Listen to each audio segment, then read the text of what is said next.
মুখ্যমন্ত্ৰী হিমন্ত বিশ্ব শৰ্মাৰ ফেচবুক পেজৰ পৰা গালি গালাজ প্ৰিয় নবীক গালি গালাজ দিয়াৰ পিছতো জাঙুৰ খাই উঠিছে সংখ্যালঘু দল সংগঠন।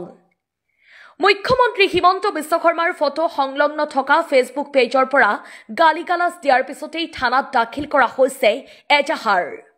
মুখ্যমন্ত্ৰীৰ ফটো সংলগ্ন থকা ফেচবুক পেজৰ পৰা অশ্লীল শব্দৰে গালি গালাজ দিয়ে প্ৰিয় নবী হজৰত মহম্মদক। হিমন্ত বিশ্ব শৰ্মাৰ সাপোৰ্টাৰ্ছ নামৰ ফেচবুক পেজৰ পৰা অশ্লীল শব্দৰে গালি দিয়ে প্ৰিয় নবী হজৰত মহম্মদক। তাৰ পিছতে জাঙুৰ খাই উঠিছে হোজাই জিলা আমচু। হিমন্ত বিশ্ব শৰ্মা সাপোৰ্টাৰ্ছ নামৰ ফেচবুক পেজটি আমচুৰ দৃষ্টিগোচৰ হোৱাৰ পিছতেই নবকা থানাত দাখিল কৰে এজাহাৰ। ঘটনা সংক্ৰান্তত উচিত তদন্তৰ দাবী জনাইছে আমচুৱে। ঘটনাৰ লগত জড়িত থকা দোষীক চিনাক্ত কৰি কঠোৰ শাস্তি দিবলৈ দাবী জনায়। হিমন্ত বিশ্ব শৰ্মা CM অফ আছাম সাপোৰ্টাৰ্ছ নামৰ এটা ফেচবুক পেজৰ পৰা আমাৰ প্ৰিয় নবী হজৰত মহম্মদক অতি নিম্ন ভাষাৰে অতি অশ্লীল ভাষাৰে অপমান কৰিছে, যিটো সভ্য সমাজত কোনো কাৰণতে গ্ৰহণযোগ্য নহয়।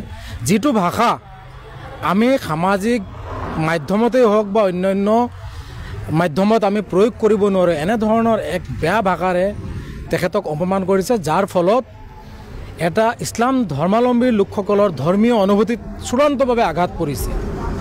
এটা কথা স্পষ্ট, অসমৰ মাননীয় মুখ্যমন্ত্ৰী হিমন্ত বিশ্ব শৰ্মাৰ নাম ব্যৱহাৰ কৰি এই পেজৰ জৰিয়তে এনেধৰণে এটা ধৰ্মক আক্ৰমণ কৰি অসমখনক অশান্তিময় পৰিৱেশৰ সৃষ্টি কৰি জাতি জনগোষ্ঠীৰ হিন্দু মুছলমানৰ মাজত সংঘৰ্ষ লগোৱাৰ এক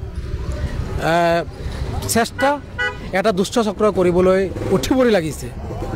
আৰু তাতকৈ তাৎপৰ্যপূৰ্ণ বিষয়টো হৈছে মুখ্যমন্ত্ৰী হিমন্ত বিশ্ব শৰ্মাৰ বিগত দিনত ইছলাম ধৰ্মাৱলম্বী লোকসকলক মিয়া শব্দৰে বিভিন্ন ধৰণে অপমান কৰা পৰিলক্ষিত হয়, যাৰ পৰিপ্ৰেক্ষিতত হয়তো এটা দুষ্ট চক্ৰ এনেধৰণৰ এক কাৰ্যকলাপ সংঘটিত কৰিবলৈ পালে, যিটো অত্যন্ত বেয়া কাৰ্যকলাপ। আৰু এনেধৰণৰ কাৰ্যকলাপে ইছলাম ধৰ্মাৱলম্বী লোকসকলৰ ধৈৰ্যৰ সীমা ছিঙি যাব, ধৈৰ্যৰ বান্ধ ছিঙি যাব। আৰু এই ধৰণৰ কাৰ্যকলাপৰ ফলত হিন্দু মুছলমানৰ মাজত সংঘৰ্ষ লাগিবও পাৰে, যাৰ বাবে আমি আমচু হোজাই জিলা কমিটিয়ে এই পেজটোৰ পৰা এই যিটো পোষ্ট দেখা পাইছোঁ আমাৰ দৃষ্টিগোচৰ হোৱাৰ লগে লগে আমি ডবকা আৰক্ষী চকীত এজাহাৰ দাখিল কৰিছোঁ। আমি স্পষ্টভাৱে দাবী জনাব বিচাৰিছোঁ, আৰক্ষীয়ে অতি কম সময়ৰ ভিতৰতে ক্ষীপ্ৰতাৰে তদন্ত কৰি এই কাৰ্যৰ লগত জড়িত থকা দুষ্কৃতিকাৰী অপৰাধীবোৰক গ্ৰেপ্তাৰ কৰিব লাগে, কঠোৰ শাস্তি দিব লাগে। এই সমগ্ৰ বিষয়ৰ ওপৰত মুখ্যমন্ত্ৰী হিমন্ত বিশ্ব শৰ্মাই লক্ষ্য ৰাখি তেখেতৰ নাম ব্যৱহাৰ কৰি এনেধৰণৰ কাৰ্যকলাপ যিসকলেই কৰিছে তেওঁলোকৰ বিৰুদ্ধে কঠোৰ পদক্ষেপ ল'বলৈ আমি দাবী জনাইছোঁ। অন্যথা আমি ভাবিবলৈ বাধ্য হ'ম যে তেখেতৰ নাম ব্যৱহাৰ কৰি যিসকল দুষ্ট চক্ৰই এই কাৰ্যকলাপ কৰিছে, এই কাৰ্যকলাপত হয়তো তেখেতৰ পৰোক্ষভাৱে হয়তো সমৰ্থন থাকিব পাৰে। গতিকে আমি স্পষ্টভাৱে দাবী জনাইছোঁ, এই ধৰণৰ কাৰ্যকলাপ অসমত বন্ধ হ'ব লাগে।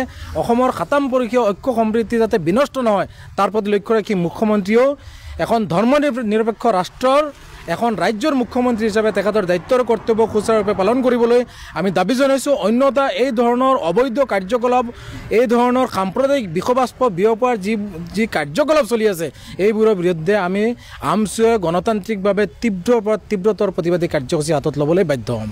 Report times Dabaka.